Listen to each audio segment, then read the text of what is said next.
ఇంతకు ఆ పని మనిషి ఎవరు, ఏంటి పరిస్థితి, ఇది సమాజానికి కూడా తెలియాలి. ఆ పని మనిషితో నేను మాట్లాడింది 3 నిమిషాలు. 3 నిమిషాలు నేను మాట్లాడింది. నేను ఆ పని మనిషి ఎడిటర్ ముగ్గురు ఉన్నాం.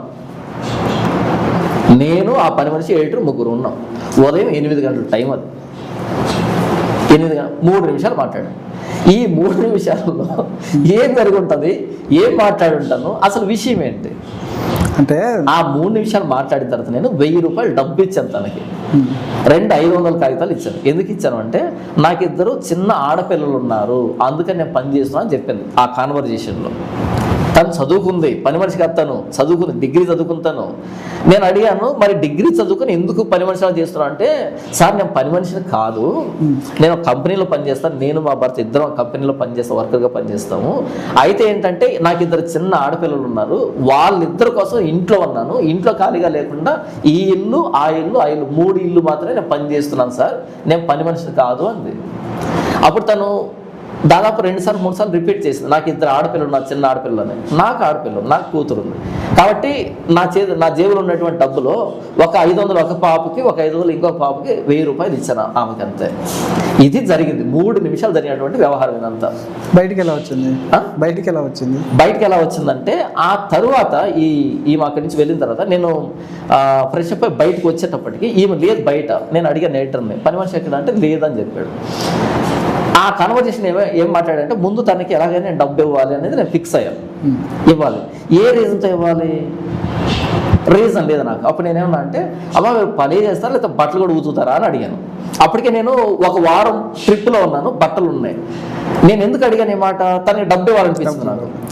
ఎందుకంటే మేము మాట్లాడిన కాన్వర్జేషన్ డబ్బు ఇవ్వాలనిపిస్తుంది, అందుకని బట్టలు కూడా ఊతుతారంటే, ఊతుతారన్నా ఎన్ని జతలు ఉన్నాయి అంది. జతకి ఎంత తీసుకుంటారో అని అడిగాను. లేదన్నా మీరు ఇవ్వండి సార్ అంది, అన్న కాదు సార్ అంది. సార్ మీరు ఇవ్వండి, నేను ఉతికిన తర్వాత చెప్తాను అని చెప్పింది. సరేనమ్మా అని చెప్పాను. అని చెప్పిన తర్వాత ఆమె కనిపించాలి నాకు. నేను ఇటువైపు రూమ్లో ఊడ్చడానికి ఎందుకో వచ్చింది, నేను అటువైపు ఉన్నాను. నేనేమన్నా అటువైపు ఏదో ఊడుస్తుంది అనుకున్నాను. నేను బయటకు వచ్చేప్పుడు లేదు. అప్పుడు అడిగాను ఎడిటర్ని, పని మనిషి ఎక్కడ అంటే లేదు వెళ్ళిపోయింది అని చెప్పాడు. చెప్పగా నేను అన్నాను, ఆ నంబర్ ఇవ్వు నాకు అని అడిగాను. అడిగితే ఎందుకు అన్నాడు. ఎందుకంటే చెప్పాను, ఏదో బట్టలు ఇస్తా అని చెప్పాను, ఆ బట్టలు తీసుకోవడానికి తను రావాలి అని చెప్పాను. అనగానే ఈ వ్యక్తి ఏమన్నాడంటే, లేదన్నా బట్టలు నేను ఉతికిస్తాను, మన ఇంట్లో వాషింగ్ మెషిన్ ఉంది, తనకెందుకు ఇవ్వాలన్నాడు. యాక్చువల్ నా కాన్సెప్ట్ ఏంటి, తనకి ఏదో హెల్ప్ చేయాలని నా కాన్సెప్ట్. అయితే ఈ వ్యక్తి ఏమనుకున్నాడు, తనకెందుకు డబ్బు ఇవ్వాలి, మన ఇంట్లో వాషింగ్ మెషిన్ ఉంది కదా అన్నాడు. అనగానే సర్లే అని అది టాపిక్ పక్కన పడిపోయింది, కట్ చేసేసాను. నేను నాకు సంబంధించిన 2-3 కాల్స్ చేస్తున్నాను. పైన రూమ్ అది, కింద నేను మాట్లాడాను, కింద కాల్స్ మాట్లాడుతున్నాను. అంత కాల్స్ మాట్లాడిన తర్వాత మళ్ళీ అనుమానం వచ్చింది. ఇప్పుడు అక్కడి నుంచి బయలుదేరి నేను ఇంకో దగ్గర టిఫిన్కి వెళ్ళాలి, వెహికల్ వెళ్ళిపోవాలి. ఒకసారి వెళ్ళిపోతే అక్కడ క్యూట్ చెప్పి స్టార్ట్ చేస్తే నేను వచ్చి మళ్ళీ సాయంకాలానికి వస్తాను. ఇక్కడ ఏం చెప్పాను, ఈవేం చెప్పింది, ఒక కాసేపటి తర్వాత వస్తాను బట్టల కోసం అని చెప్పింది, తను చెప్పింది. ఇప్పుడు నేను వెళ్ళిపోతున్నాను, విషయం ఈ వ్యక్తి తెలియదు. ఈ వ్యక్తి కాసేపు వెళ్ళిపోతాడు. ఏం చేయాలని పైకి వెళ్ళిపోయి అబ్బాయి మొబైల్ తీసుకొని ఆ నంబర్ తీసుకొని, అందుకే ఎందుకంటే కాల్ చేస్తున్నాను, ఆ నంబర్ తీసుకొని ఆ నంబర్కి మెసేజ్ పెట్టాను. అమ్మ ఏదైనా పేరు తెలుసులే, ఆ పేరుతో పెట్టాను, నేను పలానా కడప నుంచి వచ్చాను కదా, పాస్ని మీకు డబ్బు ఇచ్చాను కదా, కాబట్టి ఈ బట్టలు వాషింగ్ మిషన్లో వేస్తాడంట, మీరు రానక్కర్లేదు అని పెట్టాను. అయితే నేను మాట్లాడినప్పుడు ఎలా మాట్లాడానంటే తనతో హుడీ వేసుకోమన్నా, టీషర్ట్ ఉంటుంది, హుడీ ఉంటుంది కదా, హుడీ వేసుకుని ఉన్నా. అయితే నా వాట్సాప్లో ఎలా ఉంటుందంటే, నా ఫోటో ఎలా ఉంటుందంటే ఈ కూలింగ్ గ్లాస్ పెట్టుకొని బ్లేజర్ వేసుకుని ఉంటుంది నా వాట్సాప్లో. సో తను కన్ఫ్యూజ్ అయిపోయింది, ఈ వ్యక్తి ఎవరు నాకు మెసేజ్ పెట్టిందని. నా పేరు తెలియదు తనకి, నా పేరు తెలియదు, నేనేంటి తెలియదు. జస్ట్ 3 నిమిషాలు మాత్రం మాట్లాడాను. ఈ 3 నిమిషాల్లో ఇదంతా జరిగింది. అయితే నా ఫోటో ఎలా ఉందంటే కూలింగ్ గ్లాస్ పెట్టుకొని బ్లేజర్ వేసుకునేటప్పుడు తను కంగారు పడిపోయింది. ఎవరో ఇంటి దగ్గర చూసిన దానికి డీపీలో తేడా. ఇప్పుడు నేను మామూలుగా మీ దగ్గర కూర్చోబడి ఎలా వచ్చాను, షర్ట్లో వచ్చాను, అలాగే హుడీ వేసుకుని ఉన్నా నేను తనతో మాట్లాడిన టైంలో. అయితే నేను మెసేజ్ పెట్టిన మెసేజ్లో ప్రొఫైల్ పిక్చర్ ఎలా వెళ్ళిందంటే కూలింగ్ గ్లాస్ పెట్టుకొని బ్లేజర్లో ఉన్నాను. ఎవరో పెద్ద ఆఫీసర్ టైప్ ఉంది అక్కడ. తను కంగారు పడిపోయింది, ఎవరో నాకు మెసేజ్ పెడుతున్నారు అని. దాన్ని పట్టుకుని వెళ్ళి ఎలా అవుతుందో భర్త చూపించింది, ఎవరో నాకు మెసేజ్ పెడుతున్నాడు వాట్సాప్లో అని. ఒక హాఫ్ అన్ అవర్ అయినా మా మధ్య కన్వర్జేషన్ జరుగుంటే నేను అంటే గుర్తుపట్టు. కానీ అక్కడ ఎలా ఉంది, జరిగిన పరిస్థితి అంటే 3 నిమిషాలు మాట్లాడండి, నాకు తెలిసి 3 నిమిషాలు కూడా తక్కువే. జస్ట్ అలా ఊడుస్తుంది, నేను ఇక్కడ రెడీ అవుతూ అంటే హుడీ వేసుకొని తనతో మాట్లాడుతున్నాను. తను ఈ మొత్తం అంతా నా ముఖం చూసింది 2-3 సార్లు చూసింది అంతే, ఇలా వెనక తిరిగి చూసింది. అటువైపు పని చేసుకుంటే నేను ఇటువైపు నేను డ్రెస్అప్ అవుతూ బయటకు వెళ్ళాలి కదా, డ్రెస్అప్ అవుతూ నేను మాట్లాడుతున్నాను. సో నా ముఖం దానికి క్లారిటీ లేదు. నెక్స్ట్ ఏంటంటే ఇక్కడ చూసినటువంటి హుడీలో ఉన్నటువంటి పర్సన్ని నెక్స్ట్ అందులో ఉన్న పర్సన్ కంప్లీట్ డిఫరెంట్ అనమాట. అందుకని భర్త దగ్గర తీసుకుని వెళ్ళి ఎవరు నాకు మెసేజ్ చేస్తున్నాడు అని చెప్పింది. వెంటనే ఆ వ్యక్తి ఈ వ్యక్తికి కాల్ చేశాడు, ఎవరికి ఎడిటర్ కాల్ చేశాడు. కాల్ చేసి ఎవరో మీ రూమ్కి వచ్చాడు కదా, ఎవరు ఆ వ్యక్తి, మా ఆవిడికి ఏదో మెసేజ్ చేశాడు అని పెట్టాడు. పెట్టగానే ఈ వ్యక్తి ఇంకో వ్యక్తి కాల్ చేశాడు, ఎవరి దగ్గరికి అయితే నేను Q2 చెప్పేదాన్ని ఆ వ్యక్తి కాల్ చేశాడు. అప్పుడు మేమిద్దరు ఎక్కడ ఉన్నాం, ఒక రెస్టారెంట్ తింటున్నాం, సాయంకాలం 4 గంటలు ఎప్పుడో ఆ టైంలో తింటున్నాం ఇద్దరం. ఈ నుండి ఏంటి ఏంటి అని ఎక్స్ప్రెషన్ ఇస్తుంది, నాకు తెలియదు కదా. ఆ వ్యక్తి ఫోన్ వచ్చింది, ఆయన నుండి ఏంటి పని మనిషికి ఏదో మెసేజ్ పెట్టామంట అన్నాడు.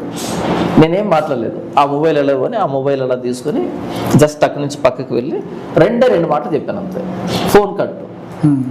మీరు ఎవరండి అంటే నేను కడప నుంచి వచ్చానండి, నా పాస్ట్ ఉంది, నాకు పని మీద వచ్చానంటే మా ఆవిడకి మీరు డబ్బు ఇచ్చారంట అన్నాడు. అవునండి ఇచ్చాను. ఎందుకు ఇచ్చాను?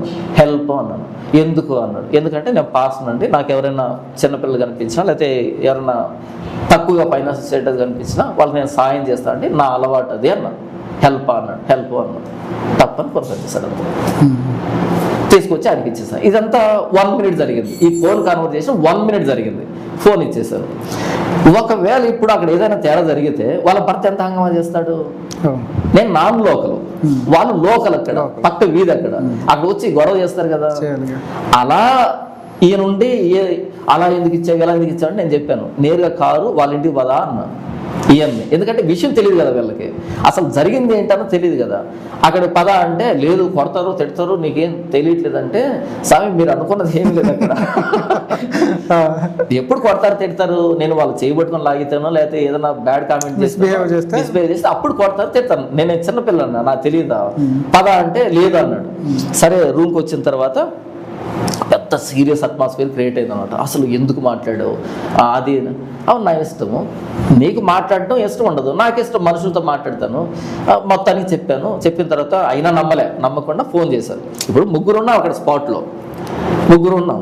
అప్పుడు ఫోన్ చేశాడు. ఫోన్ చేసిన తర్వాత అమ్మ చెప్పండి ఏమైనా అన్నాడంటే ఏమనలేదంటే, మరి మీ ప్రాబ్లం ఏంటంటే ఏం లేదు, డబ్బు ఇచ్చాడు ఎందుకు ఇచ్చాడు అని అడిగాడు అంతే, ఇంకేం లేదు అని చెప్పింది. అంతతో అయిపోయింది. ఇది మ్యాటర్, ఫినిష్ అయిపోయింది. ఆ నెక్స్ట్ మంత్ మరలా నేను వెళ్ళినప్పుడు అదే ఇంటికి వాళ్ళు అక్కడే ఉన్నారు, అదే ఇంటికి అదే ఫ్లాట్కి వచ్చి తను మరలా క్లీన్ చేస్తుంది. ఈ ఇంటికి వస్తుందో లేదో నాకు తెలియదు కానీ పైన కింద ఉన్నాయి కదా, తనే వచ్చి క్లీన్ చేస్తుంది. నా కారు చూస్తుంది, వచ్చింది పైకి వచ్చింది, నేను ఉన్నాను ఎక్కడ ఉన్నాను, వీళ్ళు లేరు. రాగానే సార్ ఎప్పుడు వచ్చేసానని అడిగింది, చెప్పాను. చెప్పిన తర్వాత అటువైపు వెళ్ళింది. మళ్ళీ నేను కింద కార్ దగ్గరకు వచ్చేదో వస్తువులు ఎత్తి తీస్తుంటే వెనకాలకు వచ్చి నిలబడుకోండి. ఎవరబ్బాయి ఎలా చూస్తే తను చూశాను. చూడగానే థ్యాంక్స్ సార్ అంది ఒకటే, నవ్వాను. మళ్ళీ ఉండి సారీ సార్ అంది. థ్యాంక్స్ సారీ 2 చెప్పింది. నేనే ఎక్స్ప్లెనేషన్ అడగలేదు. థ్యాంక్స్ ఎందుకు చెప్పిందంటే డబ్బు ఇచ్చారు కాబట్టి. సారీ ఎందుకు చెప్పింది, నా వల్ల ఇలాంటి పరిస్థితి మీరు ఫేస్ చేశారు సార్ అని చెప్పింది, వెళ్ళిపోయింది అంతే. ఇంకంతే. ఒకవేళ ఏదైనా జరిగితే తను కదా ఎక్కడైనా కంప్లైంట్ చేయాలి.